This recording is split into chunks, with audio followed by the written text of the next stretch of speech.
yourself a gun. What? A gun? Oh, what? Like a handgun for personal protection. If somebody tries to mug you. What? What if your government tries to throw you in a can? What? You're gonna want a shotgun. Oh. What? An automatic rifle and a lot of ammo. Gun? Yeah, gun. We're all set to riot. Buy a gun before you lose your Second Amendment. Buy a gun. They'll burn you out like a Waco. They'll stick your ass in a camp. Check for the cops in riot gear. Gonna kick your ass and laugh. The revolution is on its way. Better lock and load your AK. Buy a gun, buy a gun, buy a gun, buy a gun, buy a gun, buy a gun, buy a gun before you wish you bought a gun. Buy a gun, buy a gun, buy a gun, buy a gun, buy a gun, buy a gun before you wish you bought a gun.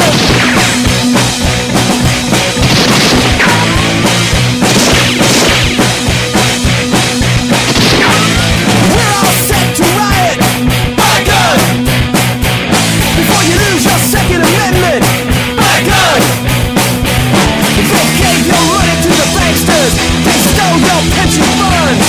It's time that we took to the streets. It's time we had our turn. A revolution is on its way, and the founding fathers would say, buy a gun, buy a gun, buy a gun, buy a gun, buy a gun, buy a gun, buy a gun before you wish you bought a gun. Buy a gun, buy a gun, buy a gun, buy a gun, buy a gun, buy a gun before you wish you bought a gun.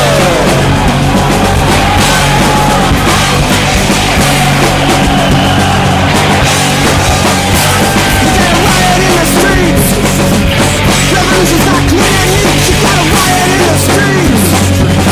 Revolution's not clean and neat, you gotta drag them through the streets. It is Tuesday. We are live. My name is Michael. This is PrimerTime. Nicholas is on special assignment in the great state of New York. With me tonight is the one, the only, the irreplaceable, and the boss lady. It's Jules. Hi, Michael. Hi, everybody. I'm going to hang out tonight, and we're going to talk about all kinds of fun stuff, I think. I think the narrative in America has changed significantly tonight, and in the past couple of days. I don't know if you'd agree with me on that. I absolutely agree.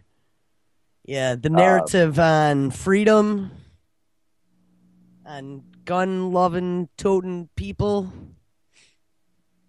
The narrative on your rights, the narrative on what is the right way or the correct way to act and the correct way to think has been changed. And, well, that's going to lead to all kinds of interesting situations to follow. Well, I think so. Today, it's come out that Walmart, Amazon, eBay, Sears have all decided to stop carrying the Confederate flag. Anything that bears the Confederate flag. And Etsy, don't forget. Oh, and Etsy. You cannot sell magic potions or magic spells or Confederate flags on Etsy. And so the bigger stores that have significantly higher sales, because I mean Walmart themselves must sell probably several $1 million worth of T-shirts and hats with Confederate flags on them every year. But the bigger stores, they have now called a piece of what really is truly a piece of American history, a symbol of hate. And hate seems to be the word now that you can operate anything behind.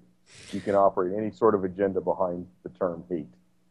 Well, and this is what really is disturbing about all of this to me, that somehow they managed to take this mass shooting, quote-unquote mass shooting, who knows, it doesn't matter if it was real or if it wasn't, or if the guy was really a white supremacist or a domestic terrorist or a jihadi, whatever you want to call him. Doesn't matter who he was or if he was real or not. They have this agenda that's going to come from this shooting. And we saw, I think it was this morning, and maybe over the weekend too, they'd been debating as to whether or not, because of the shooting, we have to now remove the Confederate flag, which is a symbol of the South, historically speaking, right? There's a lot of Southern pride that goes behind there's this. the concept of states' rights behind the flag.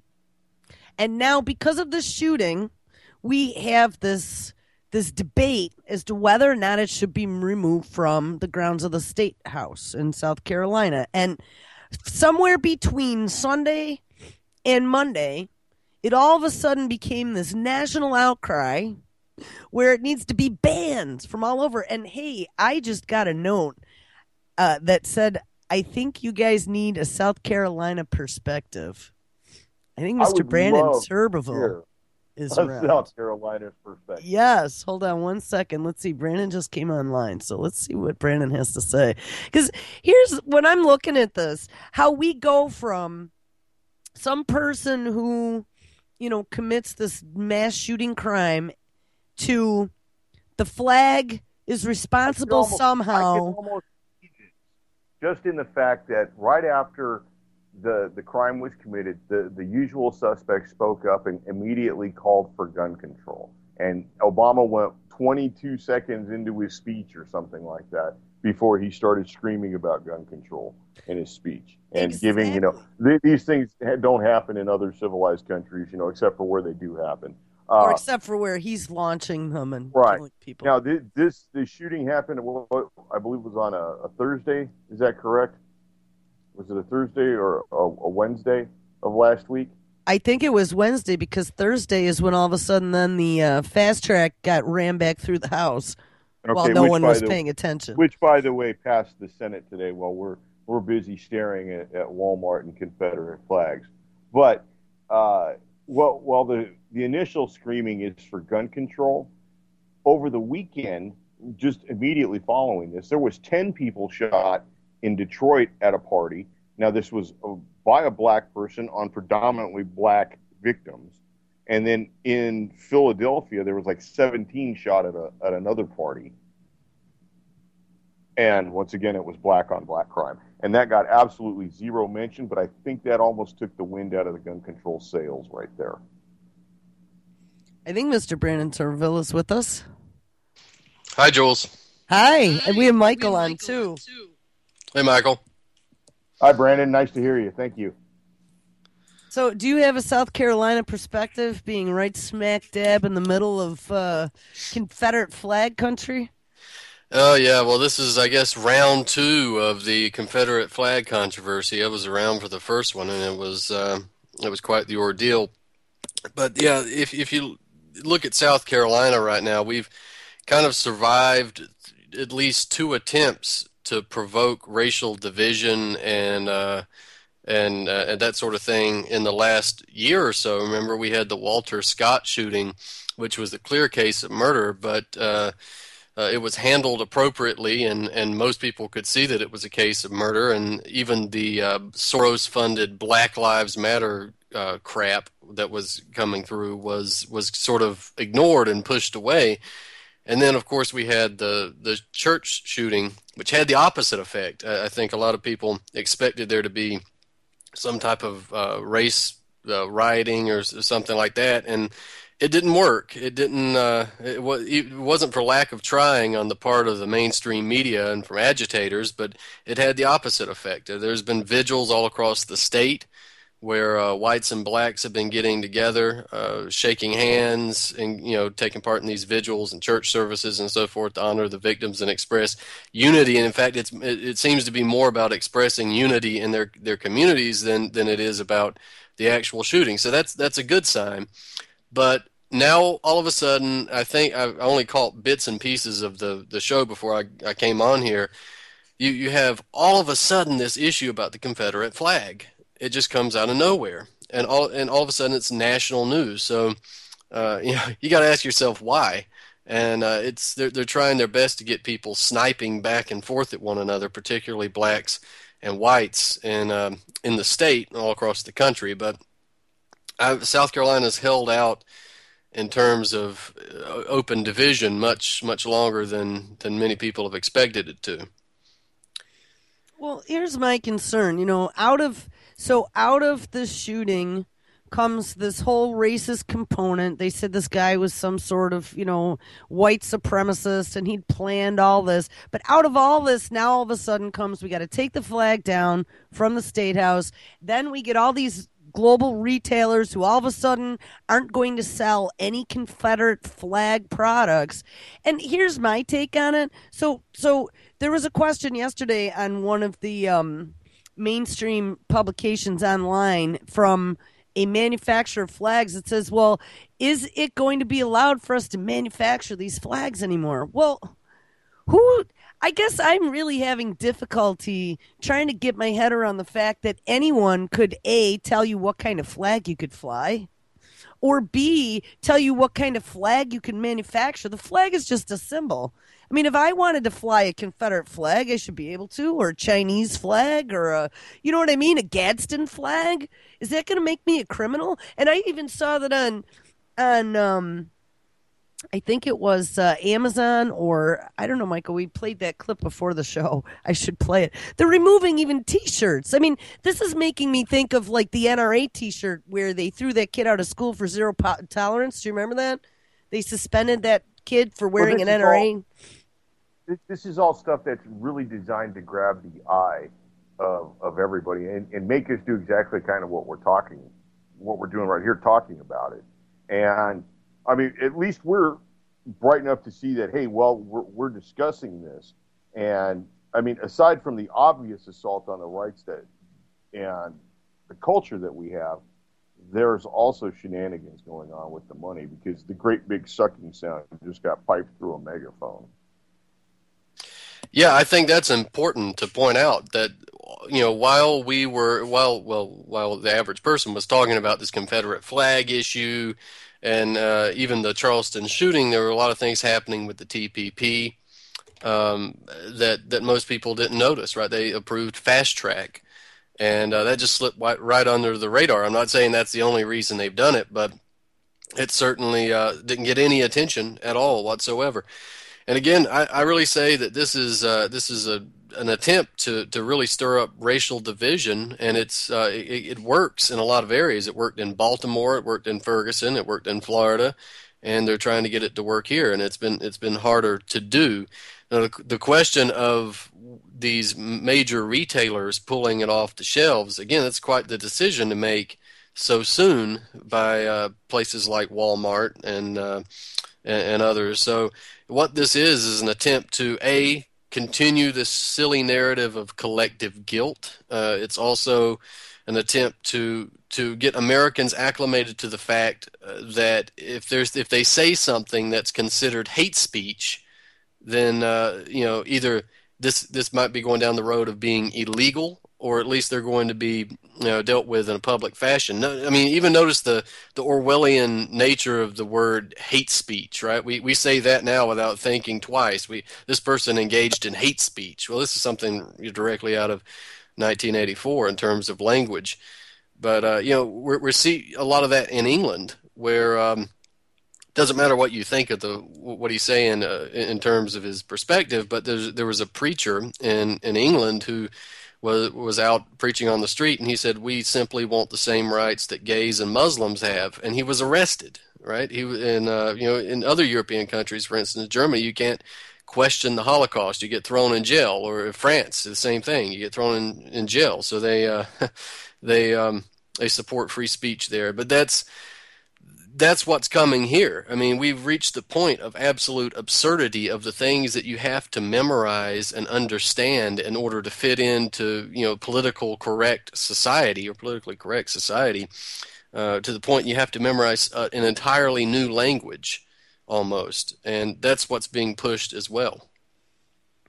Well, we were discussing that earlier, that this is an issue that apparently needs to be addressed. And you cannot even use the terms involved with the issue without becoming some sort of either a hater or a thought criminal, or, well, I mean, as I've heard today, they've compared the Confederate flag to the swastika, and I think now that's kind of pushing it. I mean, and if anything, you can still buy swastikas. I mean, Well, and the thing is, the swastika, that's another great example, though, Michael, because the swastika is another one of those symbols that they point to and go, oh, look at how evil, look at what it represents. But if you dig into the history of ancient civilizations, the swastika is a symbol. It appears all over history, and it had nothing to do with the Nazis. exactly. It's almost infantile in its attention span that it's designed to grab. Hey, do we But it's randomly just enough. answer a phone call? Oh yeah, I'll Should we try do it? Yeah. Somebody Yeah, wants to sure. call in. All right, let's see what happens. Hi, you're in Primer Time. Who do we have calling in?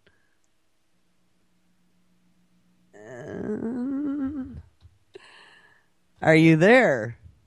Hello, I'm calling the Geoengineering Watch Show. Oh, that's next, actually. That is in about 45 minutes. Thank you. All right, thanks. Thank you. Bye. Bye.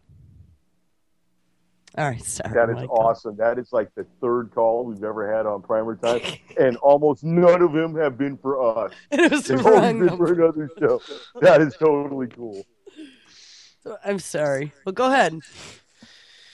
Well, just to build on what we were saying in terms of the political correctness issue, recently there were 3 comedians, Chris Rock and Larry the Cable Guy and Jerry Seinfeld, have all announced that they refuse to play college audiences. I don't know if you guys heard about this, but it's sort of a microcosm, right? The reason they won't play college audiences is because the college audiences are so obsessed with political correctness, with white guilt and all this kind of garbage. They have such a massive stick up their ass that they can't take a joke and laugh at something. I mean, Seinfeld, Chris Rock, and Larry the Cable Guy, these are not exactly revolutionary comedians, and they can't handle it. So they can't play universities anymore because they can't handle the people in the audience freaking out because they made a joke that's just meant to be funny.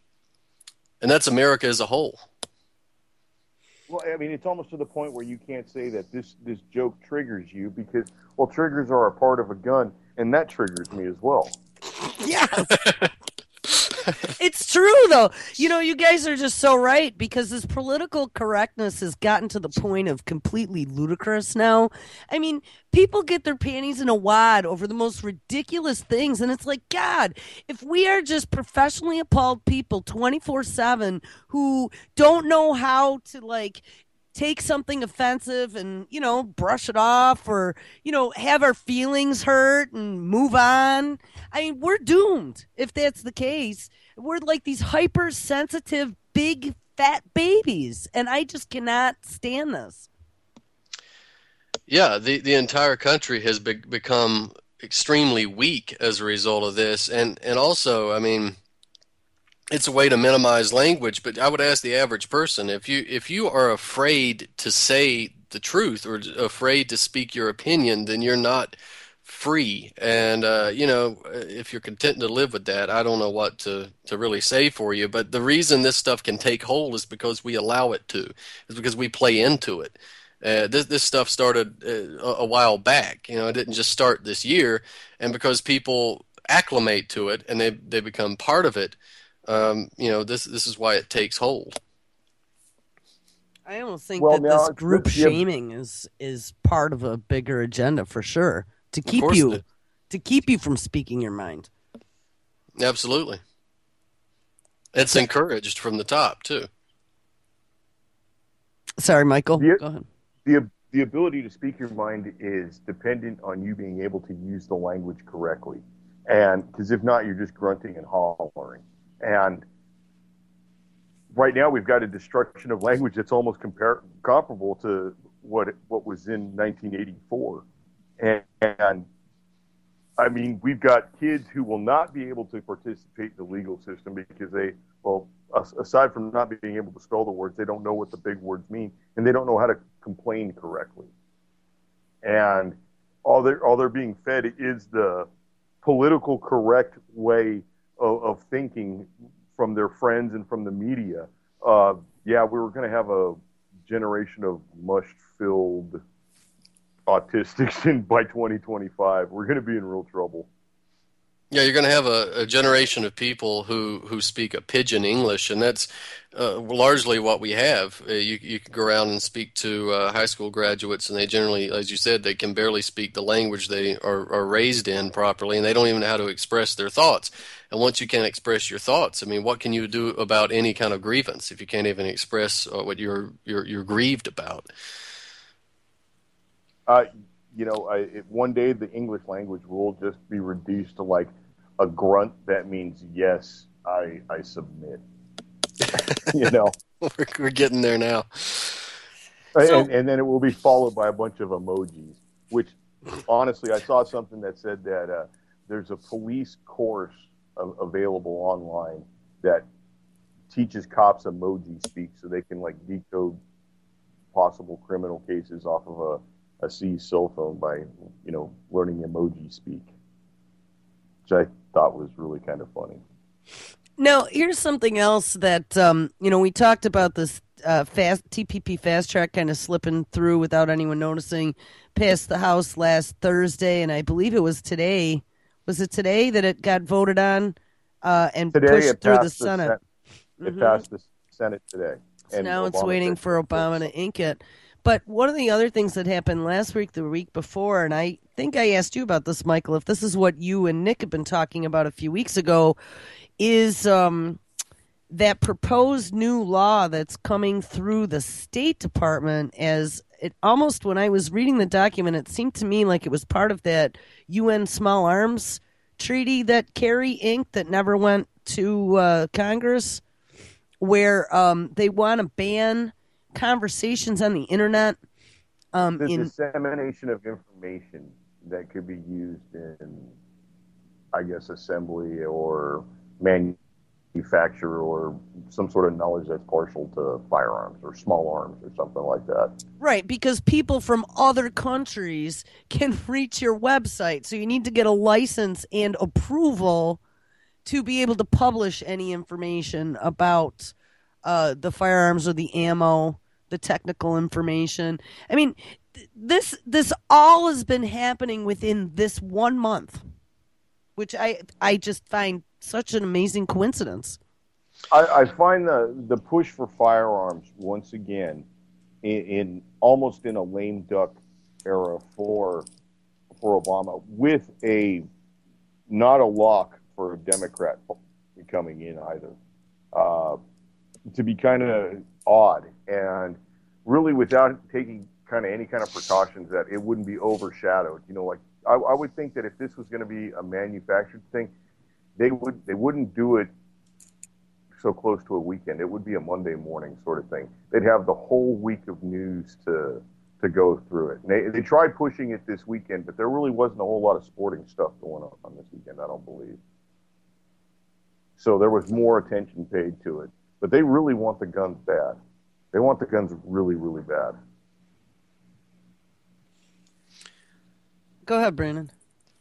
Well, yeah, I mean, this has been a very busy month, and we've got, 7 days until the 30th, and June 30th is a deadline for a number of different big issues, too, so we can't forget the international aspect, right? We got the June 30th deadline for the Iranian nuclear arms deal. We've got the June 30th deadline for Greek debt to be paid to the IMF vultures. So a lot of this stuff is coming to a head at the end of June. So it's no surprise that we're going to keep getting battered and beaten back and forth by the media and the government apparatus.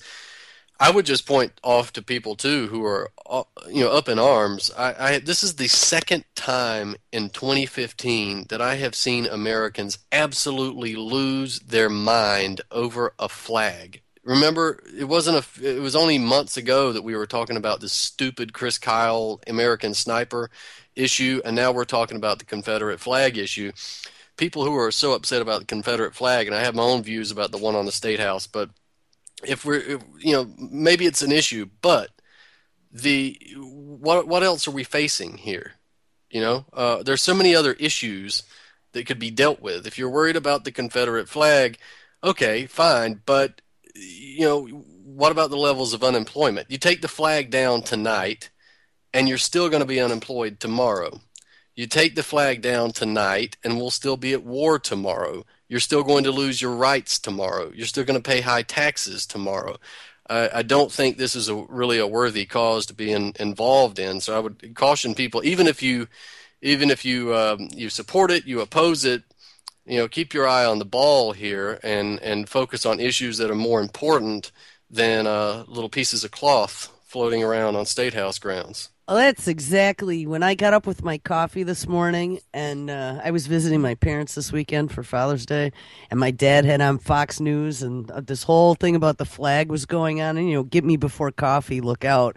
And I just lost it. I am like, you mean to tell me with all the other garbage that's going on right now, this is reminding me of the 3 weeks on CNN discussing bin Laden's porn. Do you guys remember that when they quote unquote raided his stronghold, and that's all they talked about on CNN for weeks on end was the porn they found in his bookcase. That was before they mentioned the 9/11 books. Oh yeah, of course. It just goes back and forth on which trivial issue, and when that runs out, when people's attention span, because it's so little now, when it runs out, they'll move on to another issue. So maybe we'll have to deal with the Confederate flag issue another week or two. But all will be good, people. Relax. In a week or two, you won't even remember it was an issue. I think, though, what does concern me about this is today it's the Confederate flag, and tomorrow it's what? I mean, you can't wear blue shirts anymore? Tomorrow's circus is guaranteed to have much better bread. Yeah, the bread and circuses? Tomorrow's circus is, and it'll be in HD. And broadcast on drones, from drones. Subtitulado en español. I think too. I would point out to people that this issue about the Confederate flag, the issue of the flag on the State House grounds, and the issue of the public shaming over any brandishment of the flag are really two different issues. And this idea that that people are asking, is it even legal to sell the flag, or people are scared to sell it or to buy it or to possess it and that sort of thing, and people are getting publicly shamed. And of course we're getting all the race baiting groups funded handsomely by George Soros and a couple of other big foundation owners who are going out and promoting this. Of course you're a racist if you brandish it and all that kind of things, all that stuff. So that there are two separate issues here, and one of them, the latter is concerning in terms of free speech and the slippery slope that we're going to find ourselves in. As soon as you get to the point where, again, these are really private companies, so they can not sell the flag if they want, but this is really setting the tone to where people are unable to, really criticize certain things or have certain types of viewpoints, or maybe if they offend protected minorities or quote unquote minorities, that this is going to be used back and forth. Of course, the minorities won't benefit from that in any way. They'll be screwed just as well. But this is going to be used in a sense to crush free speech, free expression. Well, I absolutely agree, Michael. I wanted to ask you. My friend just told me yesterday that did they ban Confederate license plate holders in Texas? No, I've not heard that anything like that. Oh, well, he lives down there. I think that's what he told me yesterday. Okay, license plate holders are banned. Actually, they're not necessarily banned, but they have to be to where they don't obstruct any part of the plate. And that was a big issue a few years ago, that it didn't matter what kind of license plate holder you had. Mexican flag, Confederate flag, L.A. Raiders, Houston Texans, Dallas Cowboys, it didn't matter what it was. You got pulled over. You got a ticket for obscuring the portion of the plate. To get back, one other thing about the flag, I was born down south, but I've lived most of my life up north and never really paid a lot of attention to the American Civil War. But when I started to dig into it, I was very surprised that at least what they taught us up here in the North about the Civil War is not anything like what really happened. Did they teach you that it was all about slavery and Yes, and freeing the slaves. Yes, and we have the Underground Railroad up here. Actually, the house across the street from where I grew up was one of them. Did they teach you that Harriet Tubman carried a gun and said, "You'll be free or you'll be dead"? No, but isn't Harriet Tubman who now they're proposing on putting on the $20 bill? Wait till they find out about her carrying a gun. That'll be off there. She'll be off the list. I don't know. It just, this whole thing about the flag being about racism, I don't think is even true. And when you look back to the reason why the Civil War occurred, I mean, am I incorrect in what I read with the Civil War being more about money and that the South was very prosperous and the North was not? Well, I almost have to say yes, right? I mean, isn't every war a banker's war?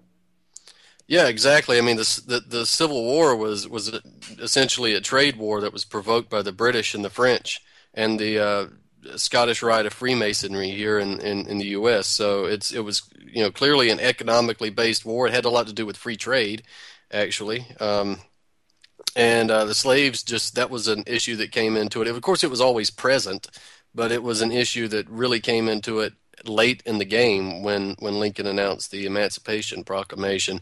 Again, late in the game, and he only did that if they had quit fighting, they could have kept their slaves. But so this is an economic war in a sense, but it was a war that Lincoln wasn't necessarily a friend of the slaves. I'm sorry to interrupt, but he wasn't a friend to blacks at that point. I mean, he wasn't. He was sending them to Liberia and then to like Belize and South America, wasn't he? Lincoln was a racist. Yeah, it was. He didn't care anything about the slaves. He had something called the Pre-Emancipation Proclamation, which told the southern states, if you stop fighting, you can keep your slaves. And they didn't stop fighting, and he announced the Emancipation Proclamation. And what that was really was kind of a carrot and stick offer to the plantation owners that if you stop fighting, obviously you can keep your slaves, but if you don't and we win, we're going to take your labor base. It was more of a threat. So it was military strategy more than anything else. He didn't care about the slaves necessarily at all. And again, this was high involvement with the Scottish Rite of Freemasonry. Remember Albert Pike, the Pope of modern Freemasonry, was a Confederate general, and all these guys were most of these guys who were generals and so forth were Freemasons, and a lot of the information that came back and forth between both sides and the foreign powers were Freemasons. Of course, the British and the French had moneyed interest in the outcome of the Civil War, and probably would have invaded had it not been for the Russians after the Americans had fought themselves to slaughter. What did the Russians have to do? I never heard about the Russians in the Civil War. Yeah, the Russians actually sent a naval fleet out to block some of the British fleets from coming ashore. At one point, there was the major threat. The British had troops in Canada and Mexico, and I think the French had them in Mexico, and the British had them in Canada. And basically both powers were waiting for the Americans to fight themselves unconscious and then to swoop in. But the Russians sent a naval fleet to block any type of major invasion by the British. Wow. So were they friends of ours, or were they just that was a big brother deal, right? Because wasn't the Queen and the Queen of England or the King of England at that time and the King of Russia and probably the French King, weren't they all kind of related? Yeah, all the European royals and stuff were related. This was mainly because there was mutual interest. I think, if I'm remembering correctly, the Russians were a little concerned that if the British and the French bumped off the Americans and then had this massive trade territory and natural wealth, and the Russians would be sort of up against a corner in their neck of the woods. So that it was mainly sort of a mutual interest, I guess we should say, with the Russians to stop that invasion. That's very interesting. So do you think now that just like we had I had mentioned earlier, the kids with zero tolerance, we're training children, Pop-Tart guns or NRA t-shirts are banned because, we need to change the entire consciousness of the country here to believe that guns are bad. Do you think that the Confederate flag is going to be the first in many to come? Michael, you're making like some buzzing noises. I don't know if he's there. Is he still there? Sorry about the buzzing noises. I don't know why. Oh. Do you think this is, I'm seeing this as like the beginning of things to come for us. They're going to take anything that's potentially considered offensive, anything that distinguishes you from me, or, like the Confederate flag for many is just a symbol of Southern pride. How many of us grew up watching like Dukes of Hazzard? Okay. I was never offended, ever. Not once ever watching an episode of Dukes of Hazzard with the Confederate flag, ever. But today, now we have people. Good. I'm sorry. This is going further than that with the firearms. Obama said in a recent speech to I think it was a group of mayors, how they have to start getting people's attention on the issue of firearms and taking people's mindset to their side. Now, I remember right after the whole Sandy Hook thing happened, he claimed that 90% of Americans wanted this. So, it's just more word. I didn't know he made that claim. That's absurd. Well, what about him? We talked about this earlier, Michael. That 90% wanted everybody. 90% of Americans wanted every firearm ever produced to be destroyed. 6 hours after Sandy Hook. In knee-jerk America. Yeah, I didn't know he even made that claim. That ranks up there with some of his big whoppers. Well, that's what I wanted to bring up. How about what came out this weekend where he's on some podcast with Mark Maron? You guys remember Mark Maron from like early 80s MTV stupid TV game show? Mark Maron, who has a radio podcast called WTF that Obama just happens to go on and then drops the N-word this weekend? What? Yeah. What was that? Honestly, when I watched that this morning with my coffee, my father's like, Jules, will you just stop ranting? But I was insane over this. I'm like, what a disgrace this man is. Honestly, what is he? It is like they are going out of their way to make certain that there are race riots and division from every direction right now. It's an attempt to completely provoke it. And this is what I would just say to anybody again listening to the show. If people, the average people, listeners and so forth, need to get together and have some kind of legitimate dialogue. Because for instance, I think on one side of the fence, I think maybe white people do need to understand what for instance, that flag represents to black people. And I think black people need to realize that in the eyes and minds of the average white person walking around with a Confederate flag on their shirt, it does not represent the same thing. So I think people would do well to have a little bit of dialogue. And of course, the way of having dialogue is not having the president scream the N-word on podcasts. This is not, if this was his idea, legitimately his idea, of a way to address the racial issue in the United States, then he is the most stupid president that we have ever had, even dumber than George Bush. But he's not, because this was intentional. They know full well what this is designed to do, and it's doing it. Yeah, I was very offended when I saw that clip this morning, personally, myself, just because I don't use that word, and I've never used that word in conversation, really. Until I heard that yesterday, I couldn't believe that a president would use something like that and then expect people to respect him. And on top of it all, for it to be a black man who was talking about racism in America and how we have to get over this. Well, doesn't that like rip open some old wounds there? I'd like to go back and see the last president that used that word publicly as an acting president. I'd like to see. Was it go all the way back to Sherman? I mean to Grant. Sorry. I don't know. I don't Yeah. know. I mean, would anybody actually use that in the office?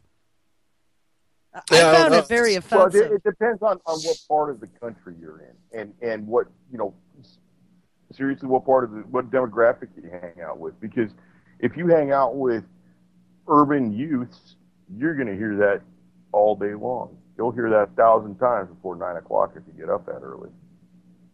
And if you work with some of the older, let's say older white guys, you'll hear it. You'll hear it with younger white guys who are into rap music. You'll hear it with Mexicans who call each other that. It's. I think the word's almost laughable at this point, that it causes so much discord. I think it's also a shame and really, poor strategy on the general public when a single word or a piece of cloth can enrage you to the point that you're irrational. And this is whether you're white, black, old, young, whatever. One word should not result in you wanting to declare a race war in any way. Some guy with a piece of cloth on the back of his truck should not cause you to be irrational, and that's what we're seeing in America now. People in any event, and it's not just the racial issue; it could be, a foreign affairs issue. People react so irrationally and have this knee-jerk response to everything that common sense or any kind of realistic thought out solution is almost impossible because people are so irrational. And of course the reason is because they're glued to a television a good 4 to 6 hours a day, and that's the reason that's that way, and it's all intentional. One other thing that was going on this weekend in the middle of all of this, I don't know if you guys caught it on the news, but that massive manhunt for those 2 escaped convicts in New York State. Did you guys see that? We had a door-to-door search going on, and they were blocking all the traffic and going through people's cars down in southern New York because there had been a sighting of these 2 escaped prisoners. And we had, at the time, I had read 800, but then on the news they said there were over 300 law enforcement officers from the state police, the sheriff's departments, the prison guards at all the big prisons, Attica, there were like 3, Elmira, there were like 3 different prisons. They had all the prison guards down there. They had the U.S. Marshal here. They had the FBI here. And they had closed off the perimeter of an entire county this weekend and started to sweep the county, blocked all the traffic coming in and out on the main routes, and then they blocked it off to even the back roads. And literally, they were going into houses. If there wasn't somebody in a house, like a cabin or whatever, they were going inside and checking under the guise of trying to catch these 2 escaped prisoners. Now, I don't think there's any question about whether or not these guys are guilty because they both were pretty horrible crimes. And I don't think either of them have come out and said anything like we didn't do it, okay? And they're escaped criminals. But on the other hand, this whole mindset of submitting to authority because you're afraid, they just bent over and let these law enforcement officers go door to door and enter their homes to check their homes to make sure that no one got inside, like Boston. Yeah. They didn't even know. How would they? Yeah, how would the criminals be inside without you knowing it? It's pretty stealthy. Exactly. But I couldn't believe. Honestly, go ahead. Well, who's really thinking that those guys are anywhere near that prison? And the story on that changes too, because originally it was power tools. And then today they said that the woman delivered the tools to help them escape wrapped up in lunch meats and hamburger and stuff. How do you shove a DeWalt drill inside of a hamburger? I think there were a couple different. I think she delivered them hacksaw blades and someone else got them power tools. I wonder how you use Okay. power tools in a prison without being caught. But I But remember, that would sort of make, yeah. yeah, there was this. I think it was Wisconsin. There was a police chief who wanted to pass some kind of local ordinance where he wanted to go in people's homes and have random checks to check for criminal behavior, and you know, or any potential criminals or anything. So I guess you're busy, you're working hard, you come home, and then you don't know to look into your sock drawer for a knife killer or an axe murderer. That's what you need the police to come I'm and just, check the sock drawer for you. I need the convenience of this. I mean, that's what I pay my taxes for. Yeah, they just come in, and there was no word about whether or not they found a joint or something that they let you go if you didn't know, like if you didn't know the illegal activity was there. I mean, how could they charge you? But there were no details about that. I think the searching was the most important part. I would almost guess that joint that they found probably belonged to the axe murderer that was in here earlier. Yeah, exactly. I mean, how could you prove it? You know, the one thing that I did find really disturbing, though, besides the fact that these people were just allowing searches of their homes to keep them safe, was the fact that every time they interviewed a local, every single one of the locals, there were two things that they kept pointing out. Is like how difficult the terrain is down in that area of New York because you're in the foothills of the Appalachian Mountains and it's all deep, dense woods down there. But the second thing, every resident that they interviewed said, well, I got my gun ready. You know, 'cause there's a $150,000 reward, I think it is now. If you get both of them from a couple different agencies are offering money. But every single one of those people announced that they have their gun. Now, New York State with the SAFE Act, I think there was only 90% compliance for registering your firearms that they required under the new SAFE Act a couple years ago. So these that people, much? They got 90%? no, 90% of uncompliance. I'm sorry. Yeah. Oh, the okay. other, Okay. No, there Only was like 10% almost no compliance. one. Yeah, uncompliance. Oh, okay. But yet these people are all going on TV with all these state and federal officials around everywhere announcing that they got their guns ready. I was like, That's like the Well, the what are guys who they take. going to come and get them? I mean, are they going to come and get the guns? Really? I I don't mean, know. they got 800 guys to come and start getting guns. Once the word gets around, they're not going to get to that family up the road that's got 11 brothers. They're not going to let them come in and take the shotgun. And, you know, they were allowing the narrative to even make it sound like all these people were able to keep themselves safe against the two escaped convicts because they all had firearms. So it was almost like this whole opposing, you're seeing martial law in action, yet all the citizens down there got their own guns. And then this whole Confederate flag thing blowing up. And those are the type of Americans, though, that they want to demonize. Yeah, and Pay no attention to the death of the dollar people. It's just a rumor. one of the things that you might find interesting here in South Carolina after the Charleston shooting was, of course, the immediate gun control push. You know, Obama was on. Actually, that corrupt, disgusting mayor in Charleston was the first one to give a speech. It sounded almost just like Obama's speech that came out the next morning about gun control. But, of course, the media presented it. Oh, we've got to get guns under control because all of these, crazy white supremacists are going to kill black people, and black people want gun control. And the response from the black community in Charleston was, no, we don't want gun control. We're going to start shooting back. And, of course, this is... God bless them. God bless them. Now, we're going to have... Shooting back is the quickest way to end that kind of crap. People don't break into your house after you've been known to shoot the last guy who came in. They don't break into that house anymore. Yeah, it sends a message. Now, we're going to have plenty of gun control propaganda. It's already ramped up again, so we'll see if that resolve stays there, but I certainly hope it does. I don't believe that the resolve to the push for gun control will continue this time, because the facts don't support it in this case. I mean, aside from the irregularities about this case again, which are numerous and could be discussed for probably 2 hours at least, the fact is that 9 people died in this event, and this is getting massive amounts of attention. But over the weekend, like 27 died, and it was black on black crime, and that got no attention over this. You know, one of the So things. I mean, once it comes down to the putting the pen to paper for it, that'll come back up, and it won't have any traction at that point again. One of the things I saw a couple days ago was is his name Larry Page?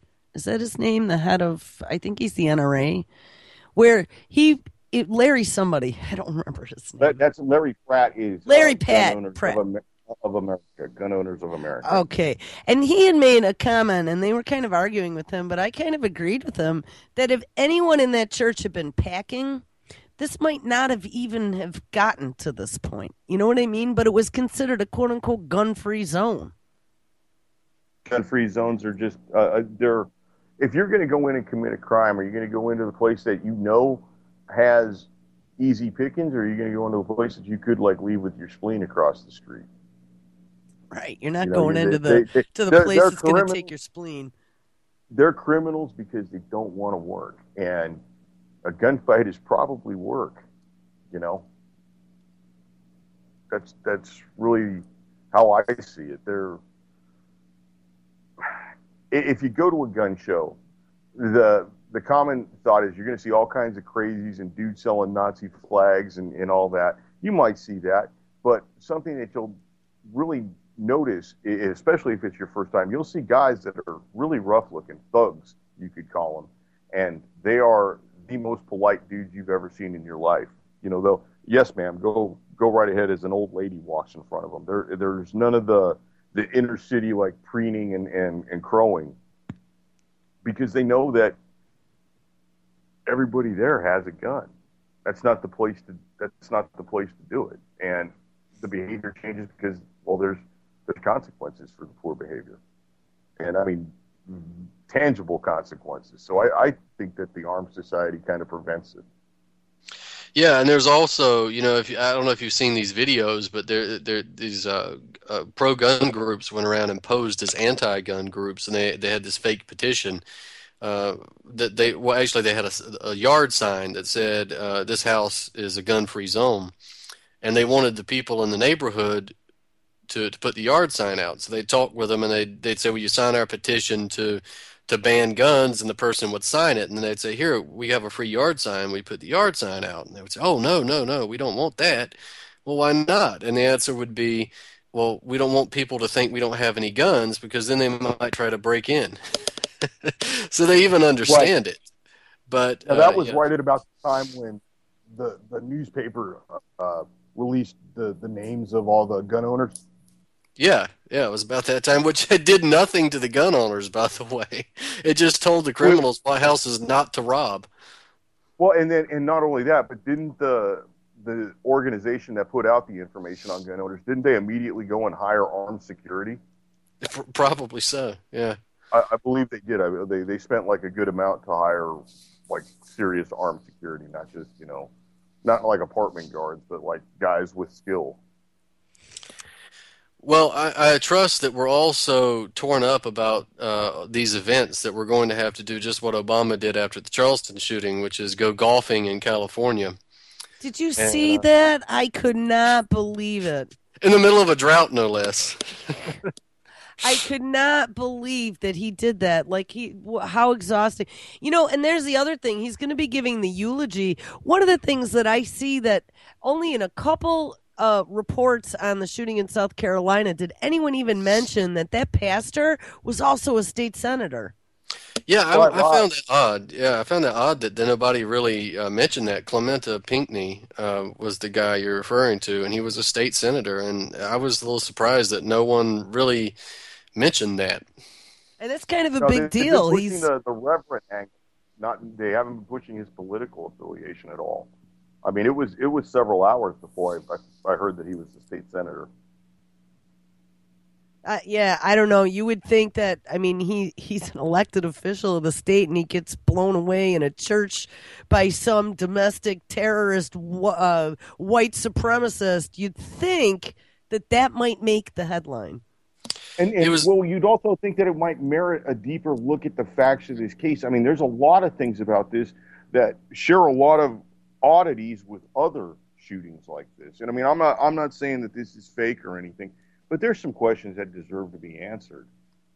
Yeah, the shooting definitely happened, but there are definitely questions. And I will point out that Clementa Pinckney, from what I understand, was campaigning with Hillary Clinton as well, and Obama claims that he knew him. So, again, why wouldn't you would think that would be something that was promoted? But yeah, apparently there were drills taking place, and I'm not really sure the exact name of the drill right now. It was an active shooter drill. I know that. I saw that. Yeah, but and Hillary was there, by the way, in the state at the time. But here's the thing that really puts the stink on all of this is that they've just fast-tracked I think it's $29 million to take care of this issue. Anytime the government fast-tracks money to take care of an issue, because I can almost guarantee you they didn't fast-track any money to take care of those 10 guys that got shot in Detroit or those 17 guys that got shot in Philadelphia over the weekend, or for the guys that got shot the weekend before that or the weekend before that. They did not expedite $29 million to take care of this. To me, that stinks like a payoff.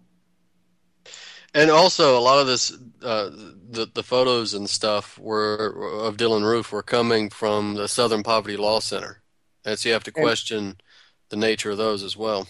Right, and then his website is hosted on some Russian web hoster, which I mean I can understand that, but the website has probably been viewed a gajillion times. Who's paying for all that bandwidth? Like, because you get a good popular podcast up and you can sync it with 500 views. How much did this kid pay to have this up for that long? Yeah, that's a good point. Did you notice every photo? In every photo, the kid seems to be making some face. Did you see that? Like, I was like, what is wrong with that kid? Every photo, he's got some weird face going on, like contortions. Yeah, the James Holmes variety. Yeah. He's got those black eyes, and he's got that same kind of creepy mushroom bowl cut that Adam Lanza had. Yeah, you should have been able to tell something was wrong with him from the haircut. But yeah, I mean, he does have that James Holmes look about him, and Adam Lanza look about him that he's just not fully there. And like you said, I mean, if this was a real event or some sort of orchestrated event that, came after a shoot or drill, does it really matter? Because the effect is going to be the same. Yeah, well, I mean, they seized upon it only a few hours after it happened. Riley was given a speech very soon after, and again, I mentioned in an article that I did, it sounded like a carbon copy of the one that Obama gave, or I guess Obama's was a carbon copy of his, but a speechwriter got a twofer there. But the gun control issue immediately came out, and it was deemed a hate crime before they even fully knew who did it, which I guess one could argue that they knew that because of what he said in the church, which would clearly established a racial motive, but if everybody was dead in the church, how did they know what he said? Well, there were survivors. Oh, that's right. That's right. He let one lady go. Yeah. Because the story has to propagate. They right before the shooting happened, too, they wheeled out Bill Clinton, and Bill Clinton said, "You just can't have everyone running around with guns." That's right. They should be flying F-16s and drones and dropping bombs on little children that way. Right. I don't know. All right, well, guess what, guys? We got about 20 seconds left. If you All right, I can got to hit believe the it. 4 rules of gun safety. Every firearm is loaded until you physically and visually verify it is loaded. Pay attention to what direction that barrel is pointed in. Know what your target is, know what is beyond your target at all times, and keep your booger hook off the bang switch until you are ready to discharge the weapon. And there we go. Hey, guys, thank you. Brandon, I'm honored to have you on. Jules, I'm honored to have you on as well. And thank you very much. I really appreciate it. Thank you. All right, good night, guys. GCY TV, rock.